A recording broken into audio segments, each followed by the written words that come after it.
Alright, Kim Chu, Kim Paulandia, eto na nga. Medyo ang kanyang damdamin talaga namang umaalagwa ng bonggang-bongga. Yes. Na kumukontra talaga sa paglapastangan sa kalikasan. Teka, hindi ko pa nababasa. Nag-opinyon pa lang ako. Kim Chu kontra sa mining. Kim, kasunod ng pagpapasalamat nito sa Sierra Madre ng basagin nito ang mata ng super bagyong Uwan kahapon. Agad na nag-viral ang naturang balita kung saan nakikisa si Kim sa pagsang-ayon sa panawagan ng publiko na alagaan ang ating Mother Nature. Which is, ano masasabi mo, Dea? Sobrang din naman. Importante yung boses ng mga public figure natin, di ba? Yes. Kasi, yes ako agree ako. No to mind. Oo. Kasi napaka-importante na pangalagaan natin yung kalikasan. Kasi sa nangyayari ngayon, parang kung kailan lang tayo sinisave ng kalikasan anywhere, or kung may delubyo lang, saka natin na-appreciate yung kalikasan, di ba? Pero pag walang nangyayari, pag okay naman yung panahon, tuloy-tuloy tayo sa pagsira. Kaya, yes, agree ako kay Kim. Pero siyempre sinasabi nila, part yun ng pag-develop, pag-asenso. Pero kaya lang, di ba, masyado namang kung ang kalikasan na yung maapektuhan. Katulad niyan, ilang beses tayong niligtas ng Sierra Madre. Yes. Paulit-ulit tayong niligtas. Correct. At alam nyo, nalpunta ako ng Hong Kong, napansin ko doon sa may mga malalapit pa sa dagat yung tabi ng dagat, walang kahit anong nakatayong kahit anong bahay. Okay. Alam ko merong part na pwede ka lang magtayo ng bahay, pero pag ganun hindi. Kaya nga doon sa Hong Kong, di ba, ang mga bahay doon lang sa may patag. Ngayon doon sa mga bundok, parang wala akong nakikita. Siguro isa yun sa mga dahilan kung bakit hindi sila nagtataya, parang pangalagaan yung kalikasan at the same time. Yun nga, pag may mga bagyo, pag may kalamidad, hindi masasalanta hindi babahain yung nasa baba. Hindi, tsaka ang Hong Kong hindi kasi, ba? Hindi, ang Hong Kong kasi napakaliit niyang maliit lang siya. Maliit So, lang siya. ang development niya pataas. Kumbaga, di ba nakita mo yung mga building? Ganon. Kaya lang, ang liliit nga ng mga unit. Doon nga, di ba parang walang masyadong may property na lupa sa kanila. Kasi nga, maliit na bansa. Pero feeling ko may way naman din. Sorry, Mama Tubo, Pero feeling ko naman, agree naman ako kay Mama Dom na kailangan din nating mag-innovate, di ba? Kasi iba na yung age ngayon. Pero feeling ko may way naman na para hindi pa rin natin, hindi pa compromise yung Mother Nature. Siguro naman kinakalbo kasi, di ba? True. Oo nga. Dapat, ang alam ko, ang buhok at saka yung yun ang kinakalbo, hindi naman ang kalikasan, pero dapat talaga masusing pagre-research yan Siguro yung pagmamining na yan, dun sa mga tao, dun sa mga lugar na hindi maapektuhan at meron talagang structure na pwede na at the same time, kasi kailangan din naman natin ng mga minerals di ba, hindi kastayaman. Kailangan natin para sa ating pag-asenso katulad mo nga, pero dapat hindi dun sa mga lugar na alam nating marami ang masasakripisyo, mamamatay sa pagbaha or kung ano man. At saka not too much. Yes, correct. At masaya ako ngayon dahil mas maraming artista na ang sumisigaw, nagsasabi na dapat no to mining. Dati kasi parang mga artista tahimik lang naman na ngayon na lang natin na-discover na my God, ganun na pala kakalbo yung ibang part ng Sierra Madre. Wala tayong kamalay-malay kasi hindi naman natin siya napupuntahan Again, ang pinakapuno at dulo niyan ay ang korupsyon. Yes. Pag marami nagbibigay sa mga local governments, sinaprubahan. inaprubahan ka agad. Wala namang masusing pag-aaral or walang, ano ba yun? Yung parang backup plan na tinatawag nila. Anyway, may announcement lang ako. Nagpapa-announce lang. Ang Kim Pao PH, meron silang donation drive for Typhoon, Tino. Ito yung para sa Talisay, Cebu sa December 6 yun. Ako gustong-gusto ko yung gantong fandom na talagang, actually, ang fandom dati, akala mo lang nag-idolize na, bumibili ng mga notebook na cover, bumibili ng mga merchandise. This time, meron na rin silang yung kawang gawa. Kumbaga, para na silang NGO non-government. Organization. Yes, kasi yun na yung mga naiisip nilang gawin Talagang nag-i-improve na rin ang isip ng marami. At ito na nga, nag-message sa akin si Cherius Deborah. Ayan, si Cherius Deborah Villena, yung na-meet ko dun sa Hong Kong. At sinasabi niya, pa-shoutout nga dun sa charity nila on December 6. At, Kim Pao PhD. Kim Pao PH. At para naman daw bago magpasko, merong konting tulong doon nga sa Mohon, Talisay, Cebu. At uwi ang kanyang kapatid para mag-facilitate nito. Pero parang madadagdagan pa, hindi lang yun sa Cebu, di ba? Kasi mas marami na ngayon na, alam mo, yun ang nakakalungkot. Nagpapatong-patong kasi yung mga nabibiktima yun nga, nasasagasaan ng bagyo. Kaya yun ang nakakalungkot. Ang dami nga na, ngayon talaga, di ba, lalo yung uwan. Tsaka sunod-sunod yung mga pangyayari, di ba? Yung mga lindol sa Cebu, tas Tino, tapos ngayon naman malas yata ang Pilipinas itong 2025. Naku, huwag nating sabihin huwag natin i-claim na malas. Hindi naman kasi, parang yun ang naiisip ko. Kaya sabi ko, tapusin na natin to. Itodo nyo na to lahat dito. Sa 20, para at least makahinga naman tayo ng 20 sa masusunod pang mga taon. At sana nga may matutunan tayong lahat dito. Hindi lang gobyerno, kundi tayo rin naman. Kasi dapat sa atin din manggaling katulad yung pagkatapon ng basura. Nakita naman natin nung bumaha kung ano-ano mga lumutan. Yung mga hindi nyo na nagagamit, itapon nyo na. Saan? I-recycle. May naman ganyan katulad ng yung mga washing machine. Na hindi na, pwede naman yung gawing, pwede i-recycle yon yung mga plastic. Dapat segregate. Kasi dati nung mga bata pa ako, alam ko na merong mga segregation dyan. Meron pang plastic, meron pang ganito, ganun. Oo, recyclable yung mga ganon. At every weekend, nililinis ang mga kanal. Nililinis talaga mga kanal. At ang naglilinis niyan, hindi yung gobyerno, kundi yung mismong nasa barangay. Yung community mismo. Yung community mismo. Sana magsimula ulit sa mga barangay. Pero kasi iba ng panahon ngayon, kami nga nung bata, alam mo bang pwede ka pang maglaro-laro sa kanal pag umulan? Oo nga. Sa sobrang linis ng tubig. Yes, totoo yan. Ngayon talagang nakikita mo parang creek na gano'n nakarumi. Oo nga. Super nakakarimarin. Kaya ano masasabi mo kay Kim Chu? Kapwa Bisaya ko si Kim. Talaga? Yan. Pero napakaganda na talaga namang sinasabi niya talaga yung pinaninindigan niya. Ganun ba kayo, matatapang kayo? Magbigay ng opinion niyo? Hindi ako ganun katapang. Kasi quiet lang ako. Pero hindi. Usually kasi ang mga Bisaya, feeling kasi namin, oppressed kami for a long time.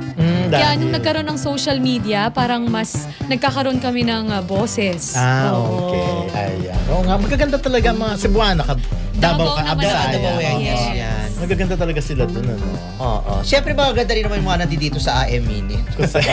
Ito lang pumahala. Alright. Ipili talaga i-push. Ito pa. Sister Dali Chua, yung tanong mo sa akin, usap tayo mamaya. Teka muna pag-usapan namin yung tungkol sa napanood mo na ba? Of course naman. Nung napanood namin na serye ng inyong Kim Pao, pag-usapan natin yan. At syempre, sa preview pa lang, napanood ko na. Preview pa lang. At syempre, ayan na, ang gandara. Uy, 100% cotton yan Talaga ba? Award! Giving body. Basta yung chat ni Sir Ray. May mga design pa yan. Kamakailan, ipinahayag ni Kim Chu ang kanyang pagkadismaya sa patuloy na operasyon ng pagmimina sa ilang lugar ng bansa, partikular sa mga probinsyang apektado ng kalikasan. Sa kanyang social media post, nanawagan siya sa mga opisyal ng pamahalaan na mas bigyang halaga ang kalikasan kaysa kita. Binigyang diin din ng aktres na hindi kayang tumbasan ng pera ang pagkawala ng kagubatan, kabundukan at malinis na tubig. Dagdag pa ni Kim bilang isang public figure, nararamdaman niyang responsibilidad niyang magsalita para sa mga hindi naririnig, lalo na mga komunidad na apektado ng landslide, pagbaha at pagkasira ng kabuhayan dahil sa pagmimina. Ang pagtindig ni Kim Chu laban sa pagmimina ay isang matapang at makabuluhang hakbang para sa isang artista. Sa panahong marami ang pinipiling manahimik upang hindi ma-involve sa kontrobersya, nakakabilib na may tulad ni Kim na ginagamit ang kanyang impluensya upang ipaglaban ang kalikasan. Hindi lingid sa kaalaman ng marami na ang pagmimina, bagamat nakakatulong sa ekonomiya, ay may malaking kapalit sa kalikasan. Maraming kabundukan ang nawawasak, mga ilog na nadudumihan, at mga komunidad na napipilitang lumikas dahil sa mga kalamidad na dulot nito. Ang panawagan ni Kim ay paalala sa lahat na kung hindi natin pangangalagaan ang kalikasan ngayon, ang susunod na henerasyon ang magdurusa. Ang ginagawa ni Kim ay hindi lamang pagpapakita ng malasakit, kundi isang inspirasyon sa kapwa-artista at mamamayan na gamitin ang kanilang boses sa mas malaking layunin. Ipinapakita nito na ang pagiging celebrity ay hindi lang tungkol sa kasikatan, kundi pati sa pagkakaroon ng paninindigan sa mga isyung panlipunan. Masasabi ko, sobrang saludo kay Kim Chu sa kanyang panindigan. Sa panahon ngayon, bihira ang mga artistang handang magsalita para sa kalikasan. Ang kanyang panawagan ay dapat pakinggan ng mga nasa posisyon. Dahil totoo, kapag nawala ang ating mga kagubatan at kalikasan, wala nang ikabubuhay ang mga tao. Kung mas marami pang personalidad ang susunod sa yapak ni Kim, baka mas mapabilis ang pagbabago ng pananaw ng publiko tungkol sa responsableng paggamit ng likas na yaman. Sa isang post sa X, dating Twitteram, sinabi ni Kim, "Walang halaga ang ginto kung ang kapalit ay buhay ng tao at kalikasan. Sana marinig ang panawagan ng mga Pilipino para sa mas ligtas at malinis na kapaligiran." Nag-trending agad ang #ProtectNaturePH at Stand with Kim Chiu na sinuportahan ng mga fans at environmental advocates. Pinuri ng mga grupong gaya ng Greenpeace Philippines at Haribon Foundation ang paninindigan ni Kim. Ayon sa kanila, malaking tulong kapag may mga public figure na nakaka-impluwensya sa kabataan na maging eco-conscious at magmalasakit sa kalikasan. Binanggit ni Kim na ang madalas na pagbaha at landslide sa ilang probinsya ay konektado sa walang habas na pagmimina.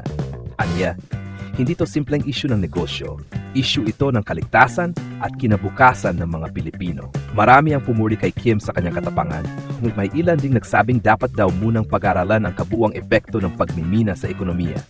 Gayunpaman, karamihan ay sumang-ayon sa kanyang panawagan na maging responsible ang mga kumpanya at gobyerno sa kanilang mga proyekto.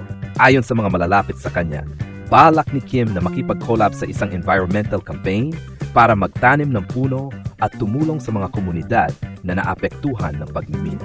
Ang paninindigan ni Kim Chiu laban sa pagmimina ay isang napakahalagang pahayag sa panahon kung saan madalas pinipili ng mga kilalang personalidad na manahimik upang umiwas sa kontrobersya. Sa kabila ng panganib na mabasyo mapulaan, pinili ni Kim na magsalita para sa kapakanan ng kalikasan at ng mga ordinaryong mamamayan. Isang bagay na dapat tularan hindi lang ng mga artista, kundi ng lahat ng mamamayan. Ang kanyang mensahe ay malinaw. Walang saysay ang pag-unlad kung kapalit nito ang pagkasira ng kalikasan. Totoong nakatutulong ang pagmimina sa ekonomiya. Nagbibigay ito ng trabaho at kita sa gobyerno. Ngunit, hindi natin pwedeng ipagsawalang bahala ang mga masamang epekto nito sa kapaligiran. Maraming bundok ang nawawasak, ilog na nadudumihan, at mga komunidad na nawawalan ng tahanan dahil sa mga sakunang dulot ng maling pagmimina. Nakakatuwang isipin na ginagamit ni Kim ang kanyang impluwensya bilang isang artist para magmulat ng kamalayan, lalo na sa mga kabataan na kanyang tagahanga. Sa halip na puro entertainment lang ang laman ng kanyang social media, pinili niyang magbahagi ng mensaheng may saysay at may layuning makapagbago ng pananaw ng publiko. Ang ganitong klaseng paninindigan ay patunay na may puso at malasakit si Kim sa bayan at sa kalikasan. Bukod pa rito, ipinapakita rin ni Kim na ang pagiging celebrity ay hindi lang tungkol sa mga endorsement, pelikula o palabas. Ito ay tungkol din sa pagkakaroon ng boses sa mga isyung panlipunan. Isang boses na kayang umabot sa milyon-milyong tao. Sa ganitong paraan, nagiging instrumento siya ng kabutihan at tagapagsalita ng mga hindi maririnig sa lipunan, tulad ng mga magsasaka, mangingisda, at mga katutubo na direktang apektado ng pagmimina. Sana ay magsilbing inspirasyon ito hindi lang sa mga kapwa-artista, kundi sa lahat ng Pilipino na magsalita at kumilos para sa kalikasan. Sapagkat kapag tuluyang naubos ang ating mga kagubatan, nawalan tayo ng malinis na tubig at bumagsak ang mga kabundukan, wala nang maiiwang kinabukasan para sa mga susunod na henerasyon. Ang ginawa ni Kim Chiu ay hindi lang simpleng opinyon.